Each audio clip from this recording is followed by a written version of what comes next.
Hello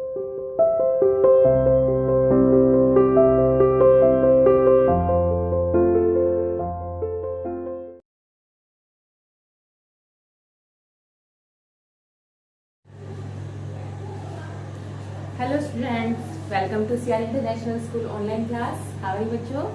I hope everyone is fine at your home.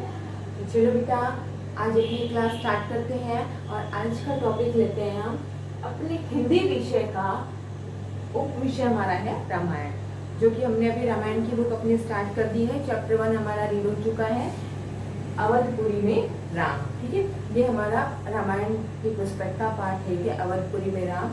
मैंने ये आपको हाफ रीड कराया था, हाफ मैंने आपको रीड करने के लिए दिया था। आई होप सभी ने रीड कर लिया होगा, अच्छे से पढ़ा होगा और उसको अच्छे से समझा होगा।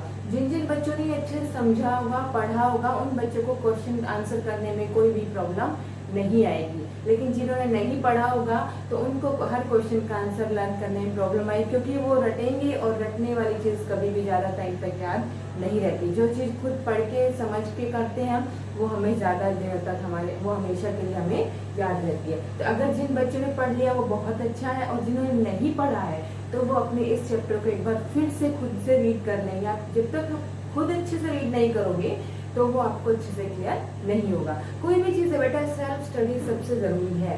टीचर्स के पढ़ाने के बाद उसको जब तक आप खुद से नहीं पढ़ोगे तब तक आपको कोई भी चीज अच्छे समझ में नहीं आ सकती।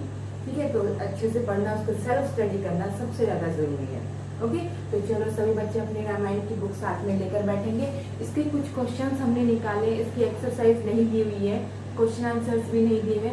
ये इस हर चैप्टर को हमें खुद रीड करके, चैप्टर को रीड करने के बाद खुद से हम उनके क्वेश्चन और आंसर्स, इन बिटवीन क्वेश्चन के आंसर्स हम उसमें सिलेक्ट करेंगे, वही हमें नोटबुक में करने होंगे। ठीक है, तो बेटा जो ये क्वेश्चन के आंसर हम करने जा रहे हैं, ये सभी बच्चे अपनी हिंदी रीडर की जो हमारी बुक है, वसंत वाली नोटबुक है ना, नोटबुक हिंदी रीडर वाली, उस नोटबुक में ही हाफ पीछे कर लेना। क्योंकि पहले देखो उसमें थोड़ा से चैप्टर्स कम है तो उसका सिलेबस थोड़ा कम होता है, तो फिर हाफ वसंत का हो जाएगा और हाफ पीछे रामायण का हो जाएगा। ग्रामर की आप अपनी सेपरेट रखना। ओके बेटा, तो चलो सही बच्चे अपने रामायण की बुक उठाएंगे और साथ में देखेंगे बेटा। ठीक है, देखो बेटा, हमने ये चैप्टर अच्छे से रीड कर लिया था कि इसमें क्या है कि कैसे कैसे राजा राम का जन्म हुआ। अयोध्या के जो है राजा कौन थे? राजा दशरथ थे। उनकी 3 रानियां थी, 3 रानियों ने 4 पुत्रों को जन्म दिया था, है ना। भरत, राम, लक्ष्मण, भरत और शत्रुघ्न, ये 4 राजा दशरथ के पुत्र थे। इनमें राम सबसे ज्येष्ठ यानी कि सबसे बड़े पुत्र थे, और वो ये सबसे ज्यादा प्रिय थे राजा दशरथ को। ठीक है, तो पहले राजा दशरथ को पुत्र प्राप्ति नहीं हुई थी, तो उन्होंने पुत्र प्राप्ति के लिए कैसे पुत्रेष्टि यज्ञ रखा था, तो उनको संतान प्राप्ति नहीं थी। 3 रानियां थी, फिर भी उनको कोई भी संतान नहीं हुई थी, तो उन्होंने क्या किया था?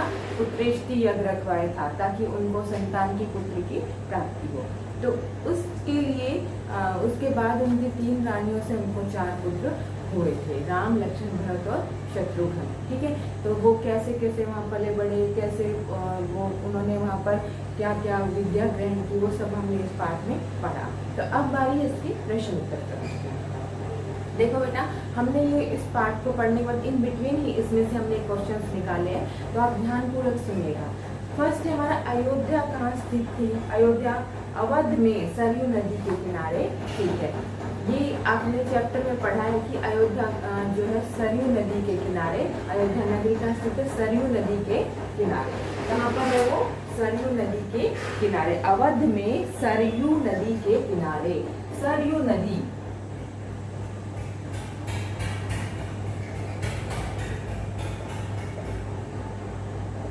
सरयू नदी के किनारे।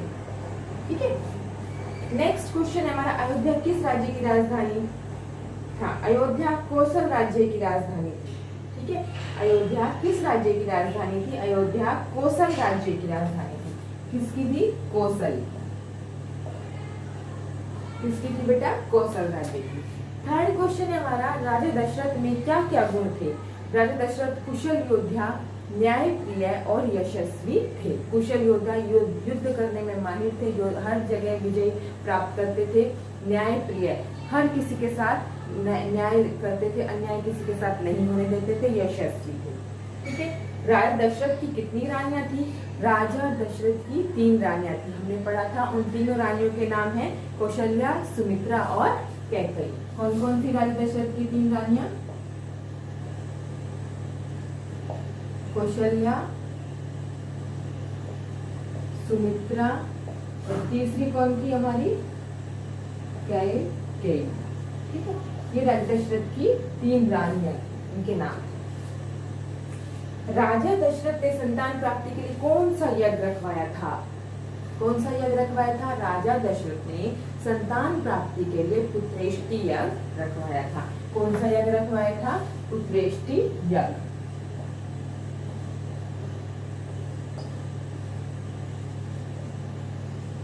पुत्रेष्टि यज्ञ रखवाया। ठीक है। नेक्स्ट क्वेश्चन है, यज्ञ किसकी देखरेख में हुआ था? पुत्रेष्टि यज्ञ जो है संपन्न हुआ था तो वो किसकी देखरेख में संपन्न हुआ? पुत्रेष्टि यज्ञ महान तपस्वी ऋष्यशृंग की देखरेख में हुआ था। महान तपस्वी ऋष्यशृंग।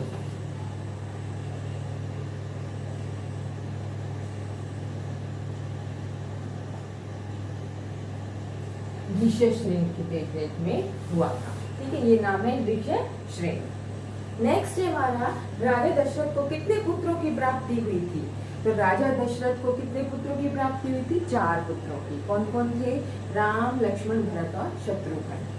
उसके बाद है राजा दशरथ के पुत्रों के क्या नाम थे? वही नाम जो मैंने बताया, राम, भरत, शत्रुघ्न और लक्ष्मण। महारानी कौशल्या के पुत्र का नाम क्या था?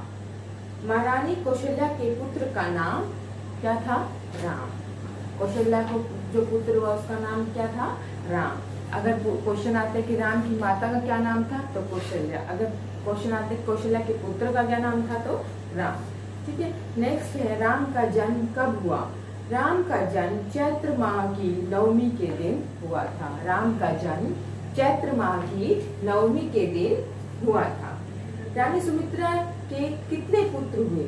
रानी सुमित्रा के 2 पुत्र हुए थे। कौन कौन से थे? लक्ष्मण और शत्रुघ्न। कौशल्या को राम, सुमित्रा को लक्ष्मण और शत्रुघ्न, और कैकेयी के पुत्र का नाम भरत रखा गया। ठीक है, कैकेयी के पुत्र का नाम भरत। रानी कौशल्या को राम हुए थे, रानी कौशल्या के जो है कौन हुए थे? राम। और सुमित्रा के कितने पुत्र हुए? 2, लक्ष्मण और शत्रुघ्न। और कैकेयी के कौन हुआ? भरत। ठीक है। राजा दशरथ के ज्येष्ठ पुत्र का नाम बताओ। ज्येष्ठ मतलब जो सबसे बड़े।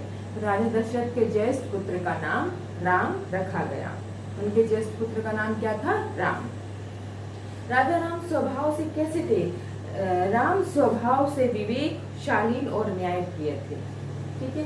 राम और लक्ष्मण किसके साथ जंगल की ओर निकल पड़े थे?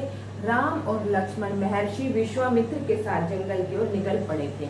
जब महर्षि विश्वामित्र राजा दशरथ के पास आते हैं कि मुझे आपके पुत्र सबसे बड़े पुत्र जो है राम को अपने साथ ले जाना है, क्योंकि वहाँ पर मैं एक बहुत बड़ा यज्ञ कर रहा हूँ और वो तपस्या कर रहा हूँ या कर रहा हूँ वो तभी संभव होगा जब राम वहाँ पर होंगे। क्यों?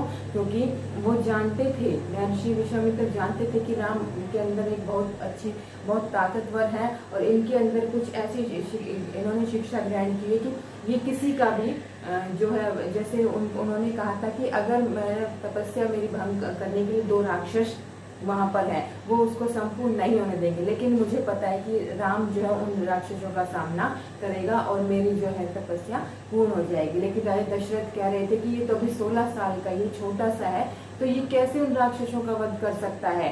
लेकिन महर्षि विश्वामित्र ने कहा कि मैं जानता हूँ राम में इतनी शक्ति है, इतनी ताकत है कि ये 16 साल का तब भी उनका वध कर सकता है। ये वहाँ पर रहेगा तो मेरी तपस्या पूर्ण हो जाएगी। तो इसलिए मैंने आपसे कुछ मांगा तो ये आपके शान के खिलाफ होगा, आपके वचन के खिलाफ होगा अगर आप अपने वचन का पालन नहीं करोगे तो।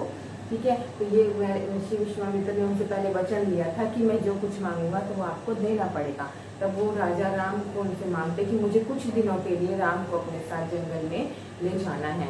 तब महर्षि राजा दशरथ उनको वहाँ पर दुखी, बहुत दुखी होते हैं उनकी बात सुनकर कि मेरा छोटा सा पुत्र 16 साल का भी कैसे करेगा ये सब, तो मैं सब कैसे ले लूँ। लेकिन महर्षि विश्वामित्र ने कहा अगर आप अपने वचन का पालन नहीं करोगे तो ये आपकी जो है शान के खिलाफ होगा। तो इसलिए फिर दशरथ उसके साथ अपने पुत्र राम को भेज देते और लक्ष्मण भी उनके साथ जाने को तैयार हो जाते। तो राम और लक्ष्मण दोनों महर्षि विश्वामित्र के साथ जंगल की ओर निकल पड़ते हैं। ठीक है, तो महर्षि विश्वामित्र जंगल की ओर कौन कौन निकल पड़े थे? राम और लक्ष्मण। तो ये थे हमारे रामायण के प्रश्न उत्तर। तो इसके आपको पीडीएफ असाइनमेंट भी मिल जाएंगे सभी के। तो आई होप सभी ने अच्छे से ध्यानपूर्वक ये क्वेश्चन सुने होंगे, सभी के उत्तर सुने होंगे। और जिसको कोई डाउट नहीं है तो उसका पीडीएफ असाइनमेंट आपके पास हो जाएगा, वो उससे आपका क्लियर हो जाएगा। तो बेटा तो आज की हमारी वीडियो यहीं पर समाप्त करती है, फिर मिलते हैं नेक्स्ट वीडियो में। तब तक thank you, have a nice day.